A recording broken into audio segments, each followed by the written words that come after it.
going to Camp Blood, ain't you? God damn it, Ralph, get out of here. Go on, get. Leave people alone. You'll never come back again. Oh, shut up, Ralph. Welcome back, my friends, to another episode of Camp Cinema. Tonight, we are going to continue on with my series of ranking the Friday the 13th franchise from worst to best. We're 2 episodes in. This is episode 3 of 4. We are 6 movies down with 6 to go. All 6 of these Friday the 13ths I am a big fan of. None of these are going to be thrown on the floor. And they all hold a good place for me. Just some are better than others, and that is what we are going to discuss. So, without further ado, coming in at number 6 on my Friday the 13th ranking is none other than the original that started it all, Friday the 13th. This movie, as most of us as horror fans know, was made out of necessity for director Sean Cunningham. He had done some low-grade, like, almost kid-style movies, thinking that was the answer, doing like the little soccer films and stuff like that. And they didn't pay the bills. So he and Victor Miller got together, and basically, to keep it real, they just said, Halloween is making a killing in the box office. How do we rip that off? And in comes Friday the 13th. All they wanted was so they decided to take it to the next level that Halloween did not, in which Halloween showed very little gore, into where they wanted Friday the 13th to really show and put out the gore in the film. And so, of course, you hire the iconic Tom Savini, who at this time had done some movies with George Romero, of course, doing the Dead series, if you will. I think he had just came off Dawn of the Dead. And so he was hired by Sean Cunningham to come in and do all the special effects work. And that is what sold this movie. Plot-wise, this is the introduction to Crystal Lake. And as we know, a young boy named Jason Voorhees drowned there because camp counselors were not paying attention. They were off doing some tomfoolery, if you will. So vengeance ensues, and the camp... Well, actually, I should take that back. Let's take a step back. Camp was closed for quite some time. Camp reopened. You get out there, and you have your group of counselors getting the camp ready for a couple weeks for the reopening of the summer camp. All of them start to disappear and start to get taken out in horrible, horrible ways. Of course, your staple moment in this movie, as far as kills go, is the most iconic out of this film, and of course became one of the bigger actors to come out of this series, was the death of Kevin Bacon. That, with the arrow coming up and back through the neck from underneath, that was a very, very inventive and creative kill, if you will. Just really, really spectacular, and it was one of Tom Savini's kind of shining moments in his early time, and I think that and this movie alone really helped propel Tom Savini into the big time as a special makeup effects artist.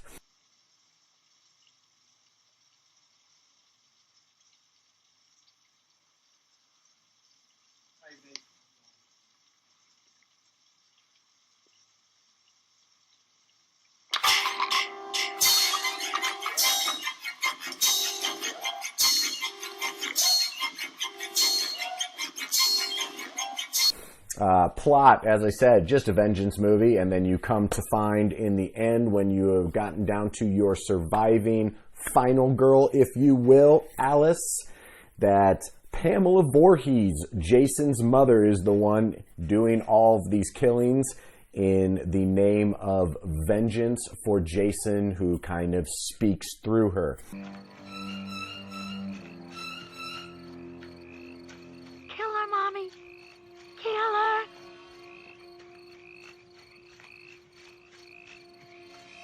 her get away, Mommy. Don't let her live. I won't, Jason. I won't. So it was actually, they took the idea of Psycho and kind of flipped it on its head. Instead of Norman Bates channeling his mother, this time it's the mother channeling Jason. So this one, the reason why it comes in at number 6 for me, and I know maybe for some people that's a little bit like sacrilege that I put it this low on the list, being the original, being what started it all.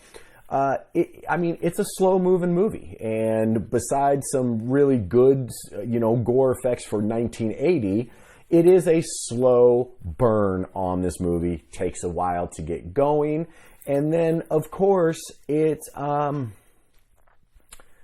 not now what we know and love to be Friday the 13th movies, which is, of course, Jason Voorhees. Now, this was supposed to just be a one and done. The script was over. It ends with Pamela Voorhees being killed by Alice, and that's it. That was supposed to be it. But they felt like they needed one last hook. They wanted to do something that would get the audience to just kind of jump out of their seat at the end and just give it that final punch, if you will.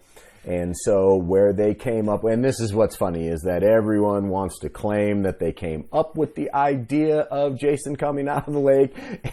And once again, it's just a bunch of, people trying to take credit. And I do believe that it was, I think his name is Ron Kurtz, is the one who actually wrote in the sequence with Jason at the end to put that in there. But, success has a bunch of fathers and everyone wants their claim to fame on it. So whatever, who cares? At the end, we get the iconic scene of Jason bursting out of the lake and grabbing Alice and dragging her down.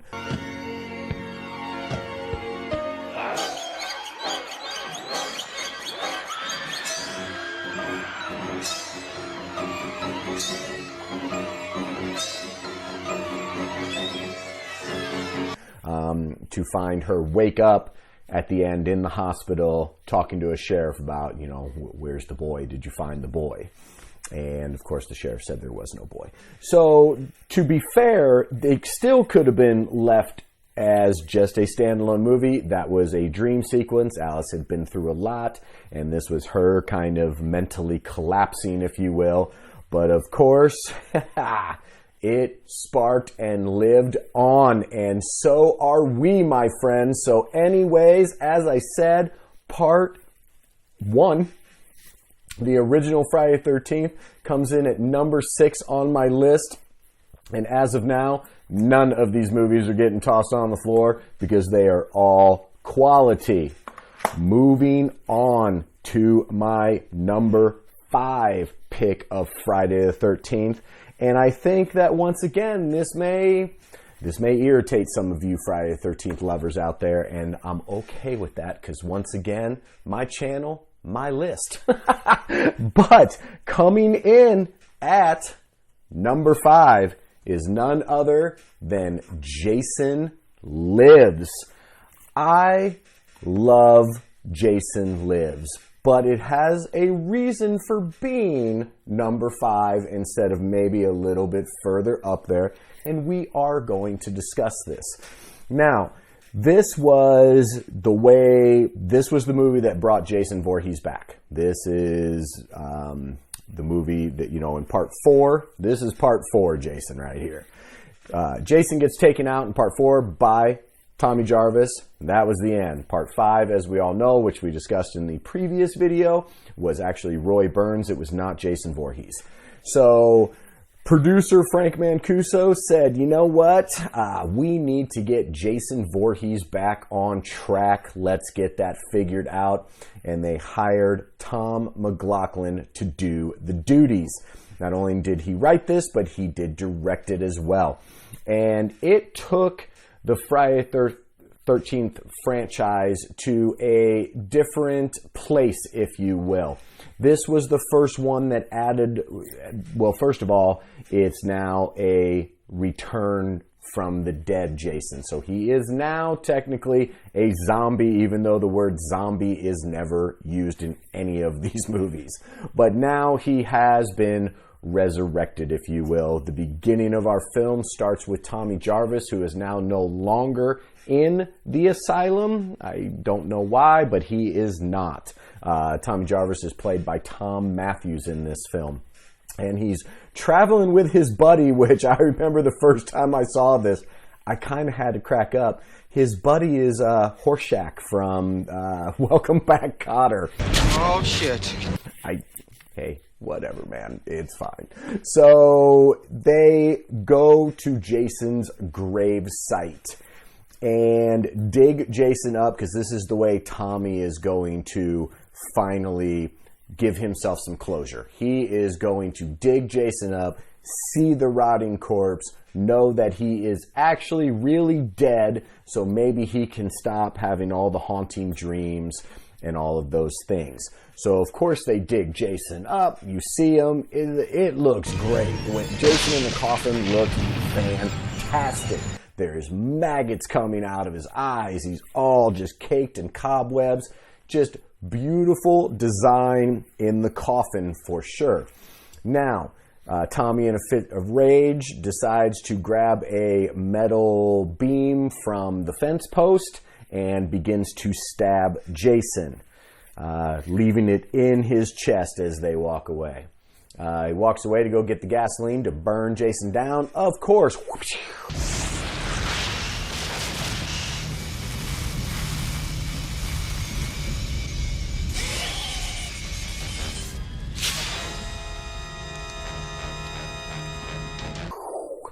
Crack of lightning. Jason is struck by lightning, and in your old Universal Monster-esque ways, Jason is resurrected.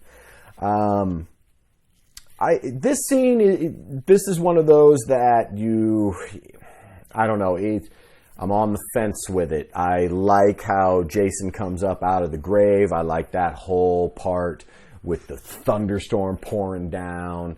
You get a great scene of Horshack getting punched through. His heart comes out, and Jason turns around, and he's standing there in the pouring rain, and like the maggots are just falling off him because the rain is washing them off. And Tommy's trying to light a match, but of course it's raining and water and fire, you know.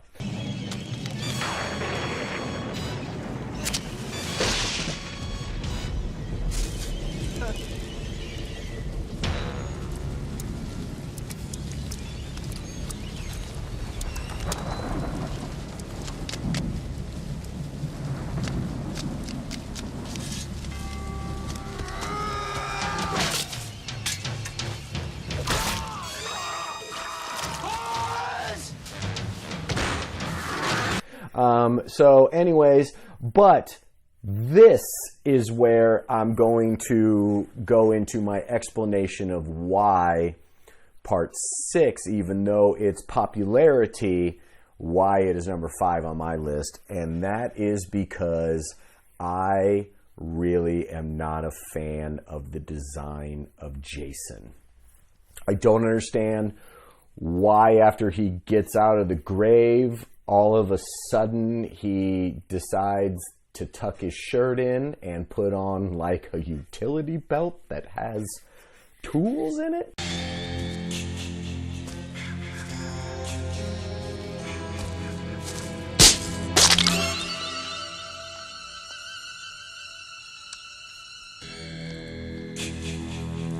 Like, I don't understand why Jason looks like he's about to come roof my house. That was a big problem for me. I did not mind the comedy element. I didn't mind kind of that James Bond-esque entrance with the slashing and the whole intro scene.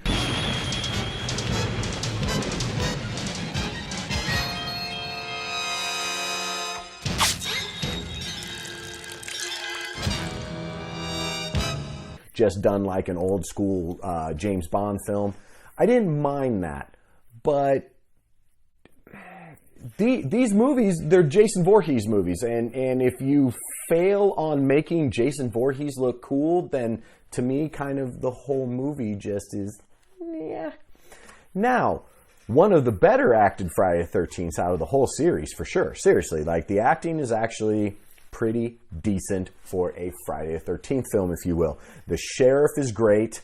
His partner is great. Tom Matthews as Tommy Jarvis is great. The love interest Megan is really good. And even the side characters that are just there to be murdered by Jason, they build some nice character development with them as well. And they are acted well. One of the actors in this turns out to be John Travolta's nephew. Ooh, that sounds great. So there's your 6 degrees of Kevin Bacon, if you will, to where Horshack, welcome back Cotter, John Travolta's nephew in the same movie, Kevin Bacon in the original Friday the 13th, and they all fall in this episode of my franchise.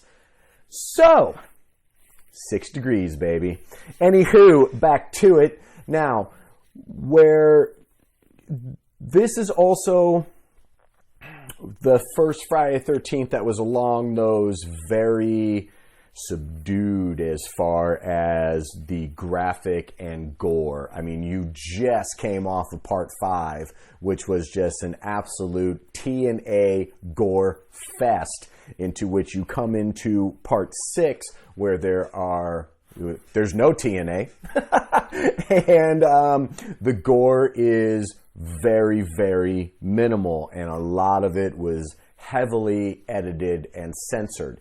So this is what I like to tell people is, if you've never watched a Friday the 13th, or say you're at the age now to where your teenager is saying, hey, I want to watch a horror movie, and I've heard all about these Friday the 13th. This is the Friday the 13th that I would recommend you to show to your teenager. This was the first Friday the 13th that my son Isaac saw. He's 15. This was the one. As I said, no nudity, bare minimum gore, and there's a real light-hearted, almost comedy element to the entire movie. And that's not to say that there isn't still some Friday the 13th. I mean, people do get killed. Jason Voorhees kills people. It's just pretty watered down, if you will. And that is why this comes in at number 5. If you were to pick a standout moment, a standout kill in this movie, I would have to go with Sheriff Garrison. It's pretty cool, but it did get neutered, and they cut it a little more quick. It was supposed to give you a little bit more and a little more sound effect to it, but basically Sheriff Garris is on top of Jason, like beating him with a rock, and Jason grabs him by the shoulders and bends him all the way backwards. And I mean, you hear the spine snap, and he's just completely folded backwards.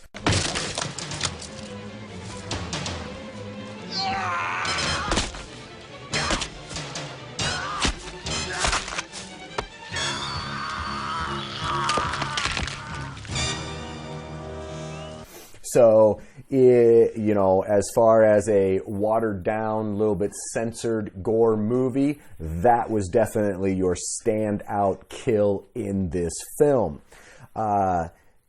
Plot, as always, is just now Tommy Jarvis has brought Jason back, so now he's trying to figure out how to stop him. What I do like about this one is that Tom McLaughlin really tries to give you a story. He tries to tell a story, and it is a very old school, Universal-esque monster movie story, where now you're getting a little bit more lore. Tommy's really looking into how do you send someone who's come back from the dead back?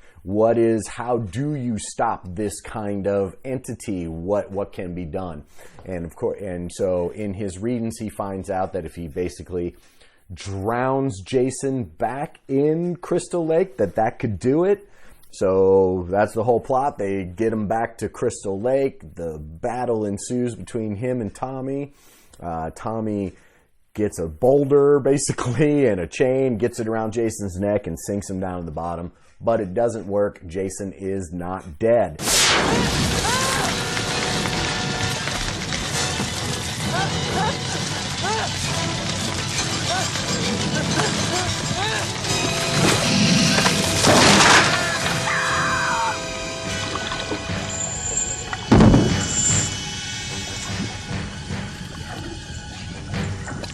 So the love interest Megan is actually swims out there to try to save Tommy, and in a very cool scene, it's probably my other favorite scene out of this film, she cranks the boat and the propeller and she spins it into Jason's neck and just chews it up, and there's a bunch of good gnarly chunks floating up to the surface.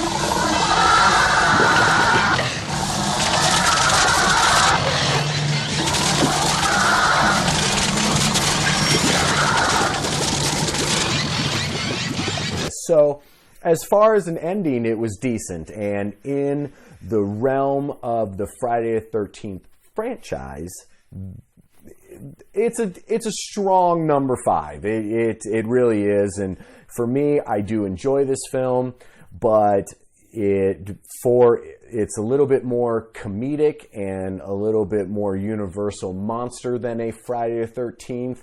But still very enjoyable, and that's why it comes in at number 5. Moving right along to number 4. And this is going to be, this is what's fun about this list, people, is that I do hope that people start leaving some comments and start giving me their feedback on where they think, especially these top 6. I think a lot of people could agree with my first of the bottom of the barrel ones. Now, as we're starting to get into the real cream of these movies and what's good and what's not good, it'll be interesting to see where people would rank these and put these as well, because I flipped back and forth on the number ranking on this one, and it was between another one, and I made the decision, and I stand by it, but I think a lot of people are going to maybe be put off by this. But coming in at number 4 is Friday the 13th Part 3 in 3D. I know. I feel it, people. I feel it. I know. But I stand by my decision on this being number 4 and not in the top 3. And a lot of that is going to be due to acting and due to the fact that unless you see this movie in actual 3D in the theater, the effect is lost. But with that being said, and as I had said in my earlier videos and where my son and I disagree, Kane Hodder is not my favorite Jason. Richard Broker is my favorite Jason, and he is in Part 3.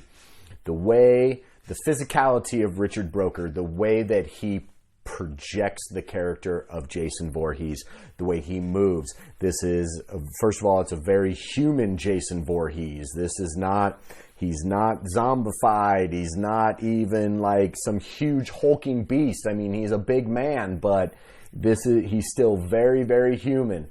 And this, of course, is when the movie that he gets his iconic horror mask in. But due to the fact that the acting was backburned because the whole production revolved around making a film in 3D, no one was caring about the actors' performances, and we're just worried about, hey, you got to redo that because we didn't quite get the wallet right at the screen for the 3D effect. So the acting does suffer, and a little bit on the character development suffers as well. And I know what you guys are thinking. You're like, it's a Friday the 13th, dude. There doesn't need to be acting. But you know what? Some of us still want a little bit of acting in a film. I'm just saying, just because it's a slasher film doesn't mean that it can't be quality acted. But this one, It picks up right after part 2, but this is what's funny to me, and goes back to that whole you cannot pigeonhole a timeline on this franchise because it just does not exist. So literally, this is supposed to pick up the next day from the events of part 2. So first of all, it would be Saturday the 14th, and second of all, if you've seen part 2, Jason was a very feral, long-haired, almost like, what's that movie? Wrong Turn, like Appalachian Mountain Man kind of thing. And in this one, it's all of a sudden he's bald and he's got a whole new set of clothes, and it's literally supposed to be hours after what we watched transpire in part 2. But anywho, that doesn't matter. So, vacationers, a group of friends going out to our lead character, Chris. It is her cabin out there at the Camp Crystal Lake area, and she's taking a bunch of her friends out there to just go enjoy some time. And then we also get in the storyline and in the development later to find out that she has come out there to also kind of battle some demons. Apparently she had an interaction out there years ago that really emotionally scarred her, and we find out later in the film that it was actually she was attacked by Jason. But once again, there's that whole timeline problem. And standing there was this hideous-looking man. He was so grotesque, he was almost inhuman. But anyways, who cares about timelines, right? We're just talking some slashers. So they all get out there. You have Tracy Savage, who, in all honesty, she's probably one of the best parts of the movie. They really kind of gave her somewhat of character development and kind of, made a little bit of a shining light out of her, and it showed. And she ended up having like a big career as a journalist and news person. And I think her biggest claim to fame was she was actually one of the head journalists for the O.J. Simpson trials. So hats off, Tracy. You went from these B movies and made a real nice career for yourself. So anywho, so you get out there to the lake, and of course Jason is already out there. He's hiding in a barn, and you have your people getting offed left and right. Now this of course has some TNA, and this of course has some fantastic gore. This one has some of the better kills in the entire franchise are in this movie. There's a good 3 or 4 that when you first see it, like for me as a teenager, was like, wow, that was spectacular. So that's what we're going to focus on this one is a couple of those really incredible kills. And speaking of Tracy Savage, we'll start with hers, where she basically gets Kevin Baconed, if you will. Another 6 degrees of Kevin Bacon in this video. She is laying on a hammock, and she gets a kitchen knife through the back of the neck and up through, and it is incredibly graphic and incredibly gory. And it is, as I said, one of the big standouts. And another huge standout in this movie is her boyfriend. He walks on his hands. He's one of those dudes, not only can he do a handstand, but he can do full walking on his hands. And he goes downstairs to grab them some beers, and he comes back up the stairs, and Jason is hiding around a corner. And when he walks past Jason, Jason comes out from the corner, and dude looks up, and Jason basically splits him from nut to neck straight down. And yeah, that was another one of those that when you first see that, it leaves an impression. And the way that it was filmed, Steve Miner did a really good job with that, of how they kind of had the fake floor, and so you're looking up at the whole scene, and you see it from the looking up angle. It's very, very effective.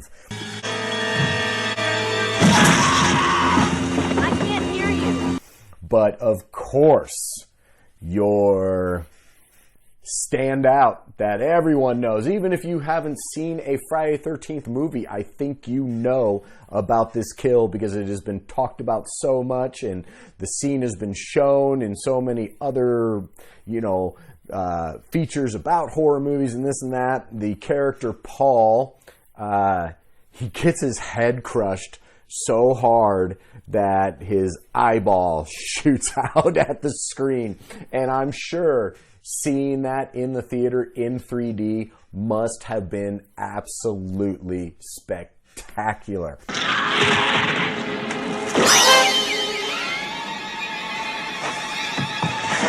I'm sure the entire audience was just blown away by that moment for sure. Now, we have to talk about, of course, as I said, this is the movie where he dons the iconic hockey mask, which he gets from one of the group out there, Shelly. Shelly is the irritating, ugly duckling of the group, if you will. So in order to get attention, he does a lot of pranks and does a lot of things that really irritate a lot of the other people out there. And one of them is that he fakes his death multiple times. So he is playing a prank on his love interest, who has no interest in him whatsoever, in which he is in a wetsuit and he jumps up out of the lake by this pier with holding a, what are those things called? A trident. Thank you, Aquaman. A trident, and he's wearing the hockey mask. Later, Shelly disappears. We don't see him until the stoner chick opens a door in which Shelly is standing there with his neck cut and he falls down. She thinks he's totally faking it, and he is not. Later, for the big reveal of Jason Voorhees, when Chris is the only one left. She can't find anybody. She's wandering around the house. And the body of Paul comes crashing through this window. Or actually, no, I apologize. Woo! Wow, man. I should almost have my horror card revoked for that one. That is not the reveal. The reveal is the love interest of Shelly that he played the prank on by coming up with the trident and the hockey mask on. Her name was Vera. She's still sitting on the pier and realizes she accidentally dropped his wallet, so she's going to fish his wallet out of the water. And she looks over and she sees what she thinks is Shelly, just in a different outfit, but because Jason now has Shelly's hockey mask on. And she's very irritated, believing that it's Shelly playing more jokes. Jason raises I guess it's a little harpoon gun, and shoots her right through the eye.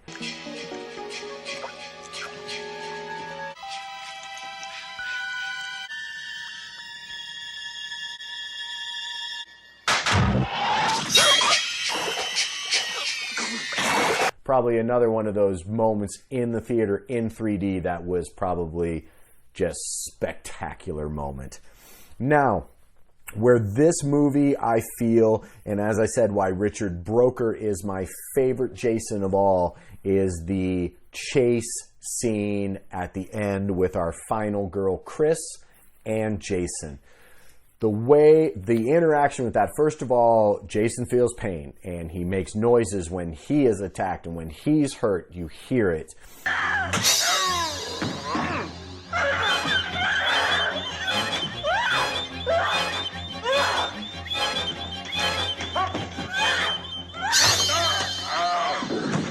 And when he is chasing her, it is real and it is scary and it is shot fantastic.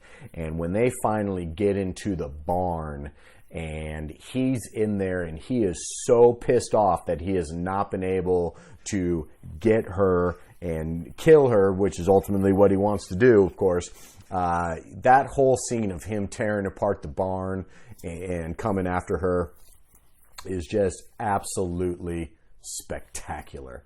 And when she gets the better of him and hangs him and thinks that it's done, and she opens the barn doors and he's hanging there, And then he lifts up and lifts his mask up to reveal, of course, the hideous Jason Voorhees face, and also reveals to her that he's the one that attacked her however many years ago, but he looks exactly the same as he does now instead of looking like he didn't. Anywho, timeline.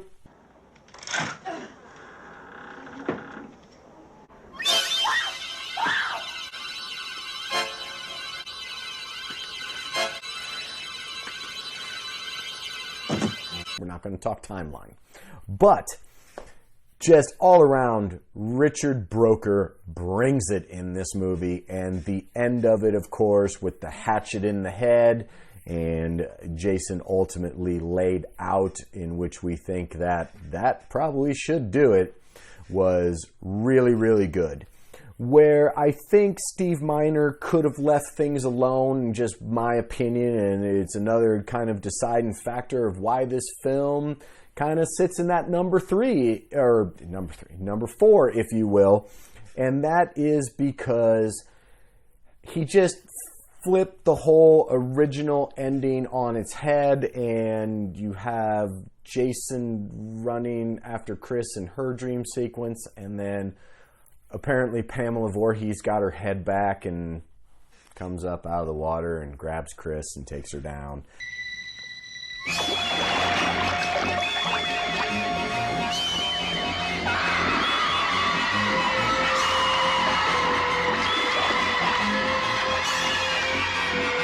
And then she wakes up, screaming in a cop car. So for me, I felt that ending was completely unnecessary. You're just riding the coattails of a already spectacular ending jump scare that got us once. There was no need to try to do it twice. And that for me is why this one falls at number 4 and did not make the top 3. But once again, Richard Broker, if you want to see Jason Voorhees' portrayal, in my humble opinion, the best time Jason has ever been portrayed. And that is a bold statement considering we've got 3 more movies to go and they are in the top 3. And speaking of which, I do truly, as always, want to thank each and every one of you who have clicked on my channel and are giving these videos a chance. This is just truly a passion project for me. I absolutely love doing it, and if I entertain one person other than myself, then I feel like I am a success. And if you are enjoying them, please come back. Check out the last episode. Part 4's coming. The top 3 are coming. And you, obviously by process of elimination, if you've watched the other ones, you know what the top 3 are. You just don't know the order. So come on back, stay tuned. Most importantly, be kind to one another and have a wonderful evening.